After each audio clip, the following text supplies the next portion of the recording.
Hello everybody, I am Fast Track. You guys know me as the best mamma jamma who ever stood in front of a camera. And you guys are probably wondering what happened to my channel, why I've stopped making videos, and what's been going on. First thing I would just like to say, just to get this out of the way, I have not left the Brony Fandom. I mean, I wouldn't want to. I could never leave this fandom. I love this fandom. This fandom quite literally saved my life. However, quite recently, I've been having some bad times, and it has to relate to the fandom, and to me being a brony. Now, you guys are probably getting some ideas about how this happened, but it's a lot more complicated than that. It's a series of things that have been happening to me, and I'm about to tell you now. I've been trying to keep quiet about this, trying to ignore them, but eventually they just all stacked up against me, and I'm just going to tell you how this all happened. I guess it all started roughly around July of 2017 last year. I had just made my video about my announcement of going to BronyCon. Now, I loved BronyCon. It was undoubtedly the best time for me for 2017. However, 3 days after I posted the video, I was greeted at my house door by my father. Now, my dad and I, we have a very unstable relationship. We do not get along very much. We rarely agree, and my father does not respect my decisions or my choices in life a lot of times. Now, he came up to my mother's house where I live, and though we did not talk, I knew the reason why he was here. He was trying to stop me from going to BronyCon, either trying to talk me out of it or to forcefully stop me. Now, obviously, that did not stop me from going to BronyCon, but the fact that he went out of his way to trying to stop me was pretty dang frustrating. Oh my gosh. Now, this is what happened. My dad just coming to my mother's place, trying to stop me. Well, for one thing, it proves that my dad has been stalking me on my videos, and I've had that feeling for quite a while, but I ignored it. Now, if that was bad enough, it goes on even more. Just 1 week into me being in Baltimore, Maryland, I went back to San Diego, and everything was fine. And then, just a couple days after I arrived back home in San Diego, I got a call from my sister, who you guys know as Soundtrack, and, well, she told me that our father flew all the way to Arlington, Virginia, where my sister lives, just to try and find me, because he knew, somehow, that I was bunking with her for the week and weekend that I was at BronyCon, and he was there looking for me. Now, of course, my sister told my dad the truth, that I was there, because, well, he had all the proof he needed, well, with my channel, but the fact that he paid who knows how much dollars just for a plane ticket, and probably a hotel, just to fly over all the way on the other side of the country, just to, I don't know, see me, talk to me, or whatever, and getting my sister involved, that is way too much. It's one thing when it happens to me, it's another thing when it happens to the rest of my family.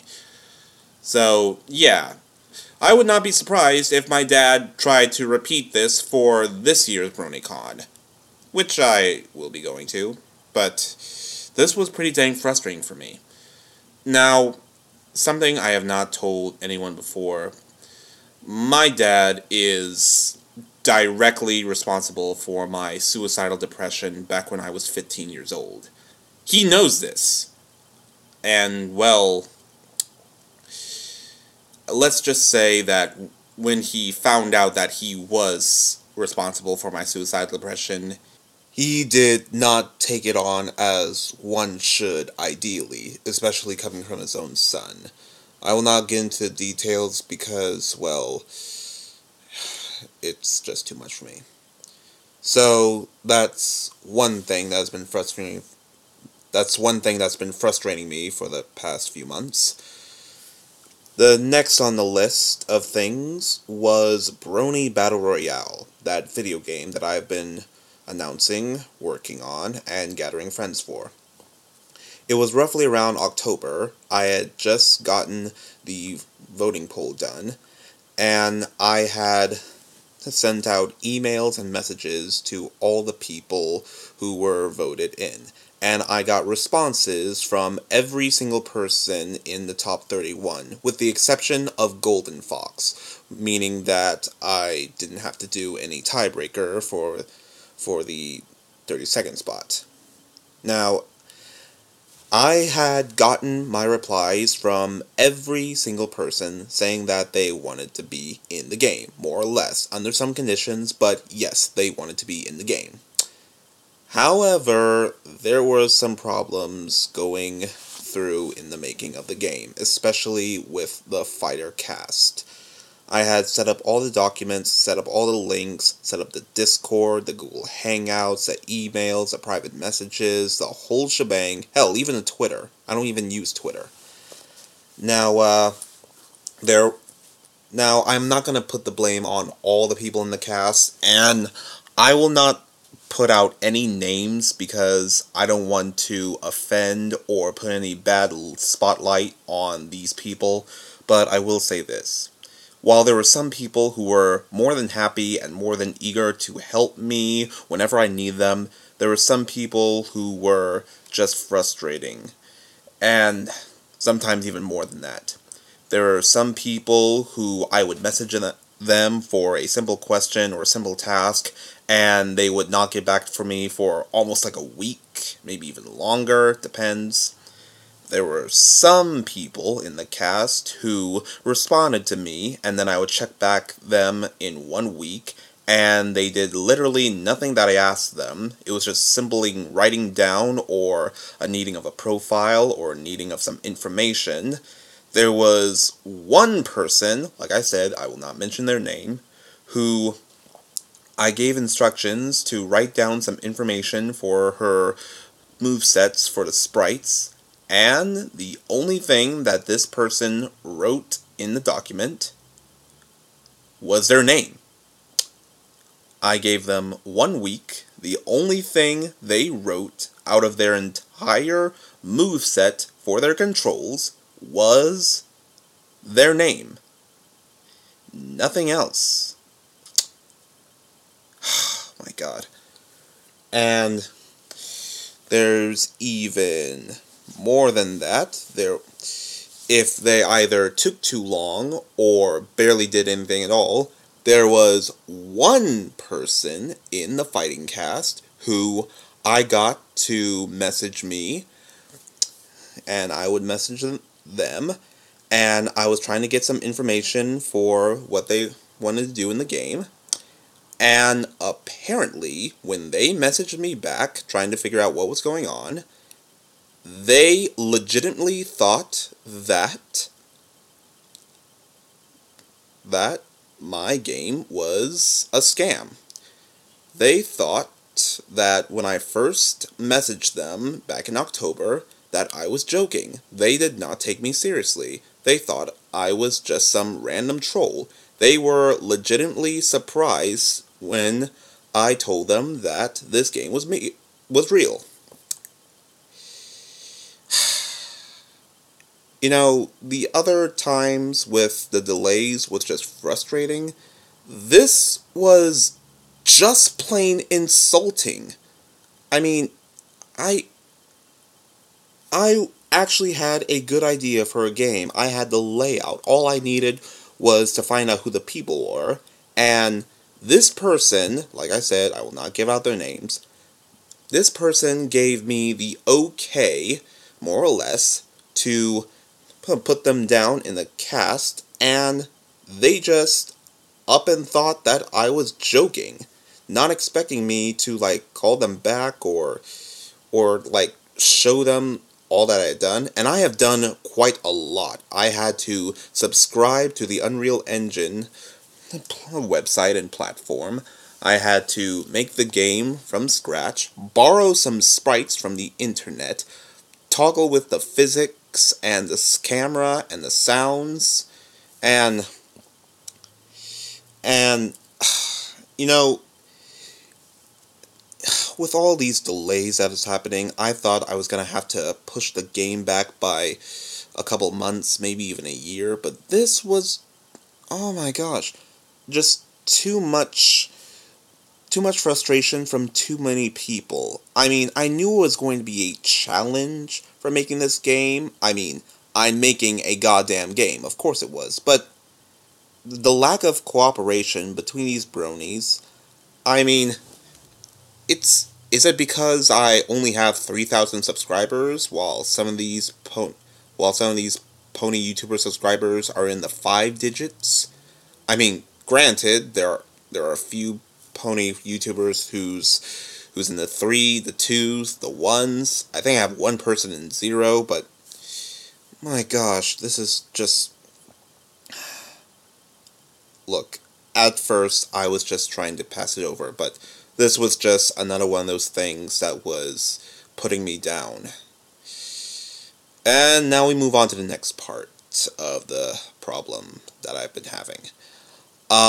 In January of 2018 this year, I've been trying to make a social life for myself, and sometime in January, I got myself a girlfriend, and we really hit it off. Like, we just clicked like that.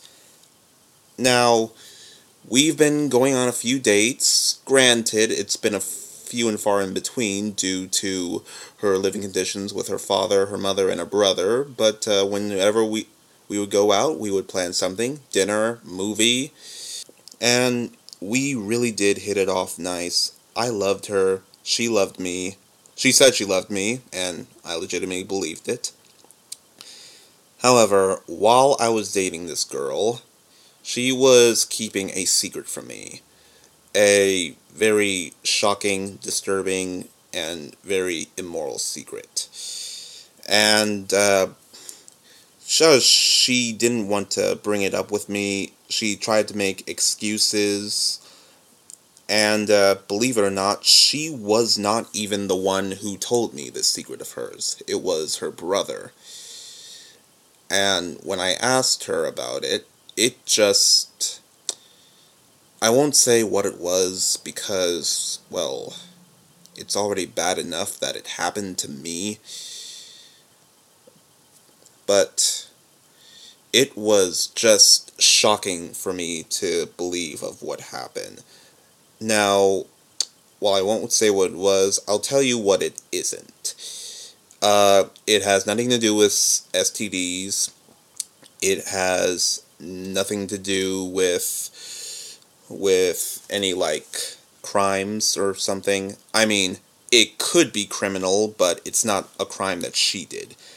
And it does not have something to do with me directly. However, if I had found out about this sooner, maybe I would have done something differently, or maybe I wouldn't have tried to make this woman my girlfriend.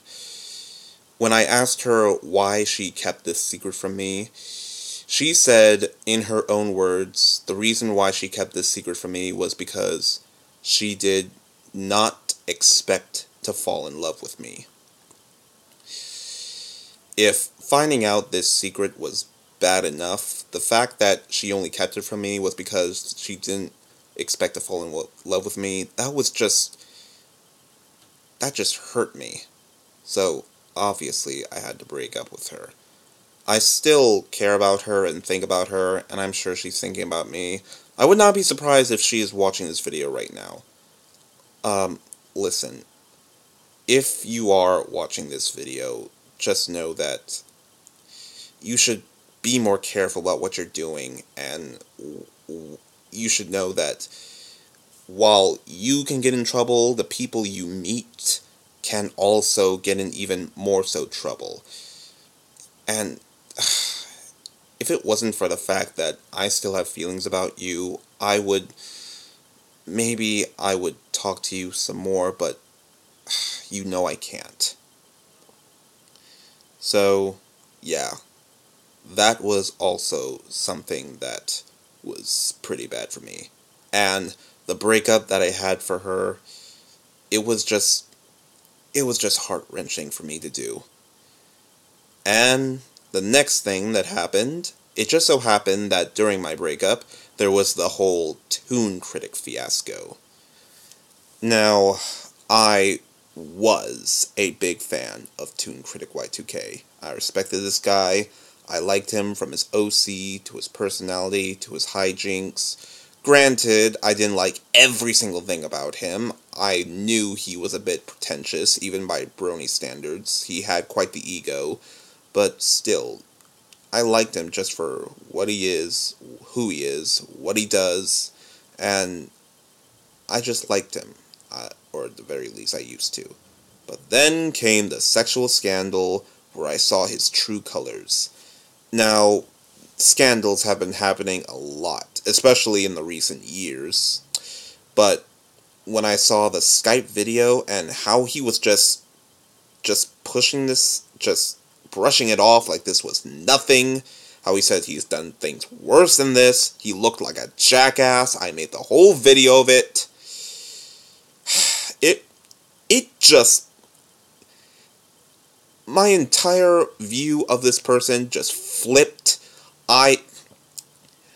If I sounded angry in my last video, you should have seen what happened at my house. I was screaming, I was crying, I was frustrated, I was throwing pillows, I was out of control. I was beyond upset about what Toon Critic did, and to think he did this to so many number of girls, and watching the videos of not just his past fans, but also of the victims, multiple victim videos of either these girls or the friends of these girls. Oh, all of these things, from my father, from the game, from my ex-girlfriend, from a person I idolize. These were just things that were just taking a toll on my mental stability and my views on life. Yet, all these things that have happened to me, they all have one thing in common that tie them together. They all have something to do with me being a brony. At that low point in my moment, I'd almost given up hope on the Brony fandom. At that moment, I almost hated being a brony.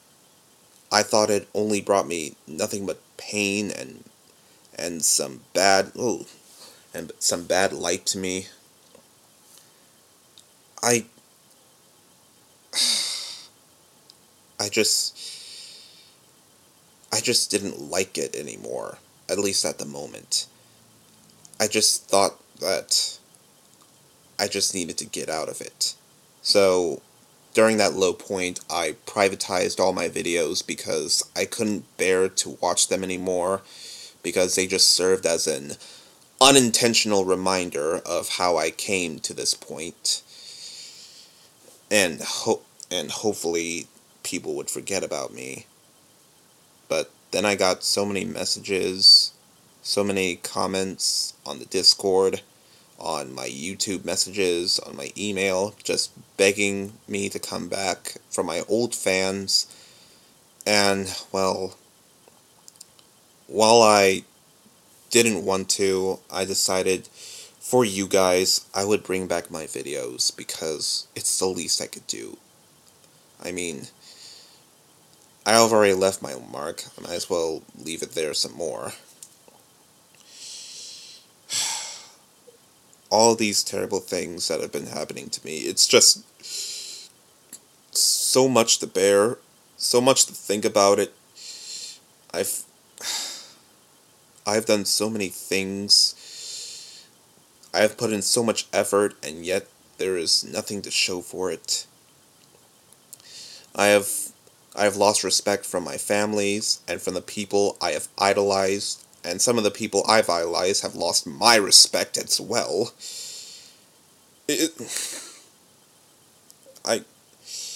I legitimately hated being a brony for a moment, but during my breaks, I've been miserable. I've done so many things to try and figure out what to do.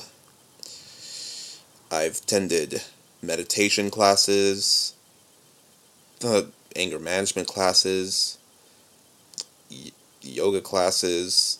I've attended therapies with my doctor, went on some hikes in the park. I even smoked some weed. A lot of weed.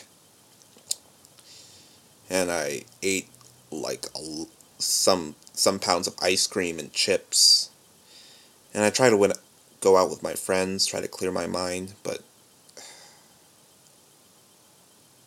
look. The Brony Fandom is not perfect. The people who are in it are not perfect. And just like real people, we are prone to sin. And we are prone to problems. And we are prone to frustrations. But I still love the Brony Fandom for what it is. A beacon of love, tolerance, hope, creativity. But I'm currently at a low point right now. I don't know how long it'll take for me to get back up. I'll have to take some time, reflect on what has been happening, and hopefully make things better for myself. So, as of right now, there are going to be some changes to my channel. The first big change is that I'll be taking a break from making some videos. So, I don't know how long that'll be. It could be a week, could be a month, could be half a year. I just need to take some time to get myself back up. Now, however long it takes for me to get back to becoming fast track, I'll let you guys know as soon as possible. Now, that's just for the videos on my channel. I'll still be doing collaboration videos with my friends, including Romance Writer, The Rift City, and Mad Teen Dreams. I would never leave them hanging. Now, another thing I would like to say is that, just in case it takes too long, I will say that as a little piece for all my fans, I will be attending BronyCon 2018. Even if I don't get back to making videos, I promise you guys that. Another change that is going to be happening is that I am stepping down as the director of Brony Battle Royale. I will still give my contributions as a voice actor and maybe some helpful tips to a few of the cast members, but other than that, I am stepping down as director, the main programmer, and the sites manager. I am giving all those directions to Dubcake. He shall be the new director. Dubcake, if you're watching this, I know it's going to be hard for you to take care of this game, having to manage the cast, the crew, and the fact that compared to me, you are quite lesser known in the Brony fandom. But then again, compared to me, you are just as hungry, if not just as good, if not gooder, better, that's what I meant to say, to bring this game in the right direction, to really polish this game to perfection. It could be good, could be better, could be worse. All I know is that I've started it, now you've got to finish it. I'm sorry to put this burden on you, but I'd rather have this than just quit the game altogether. I hope you can understand. Another thing that is going to change is that unless some new ideas come to me, I'll also be taking a break on any big projects. If I make any videos again, they'll be the simple reactions, skits, promotions, that kind of stuff. Nothing of my original big projects, such as Brony Battle Royale or Fast Track Attacks. Speaking of which, of Brony Battle Royale, not only have I stepped down as manager, I have also refunded all the money that I have gotten from my Patreon to my patrons, and I have shut down my Patreon page. And I have also shut down and deleted my testing stages on the Unreal Engine 4. So, Dubcake, I'm sorry, I cannot give you the password since, I just deleted the entire page. Look, I will still love the Brony Fandom, despite its flaws, despite the mistakes it's made. Because, well, I'm flawed. I make mistakes. And, of course, mistakes happen to me. I promise one day I will come back. I do not know when, I do not know how, but I just want everyone watching this video to know that I will love this fandom, and you guys too. You guys have done so much for me. If this fandom was not created, if you wonderful people did not existed, chances are I would be 6 feet under right now, just from the misery that I've experienced back in my early years of high school and with my family. But I've discovered a new family. I just, at the moment, need to take a break from my family. I'm Fast Track. I'm the best Mamma Jamma who ever stood in front of a camera. I'll be back. Just not in a flash. Goodbye, good luck, I love you all.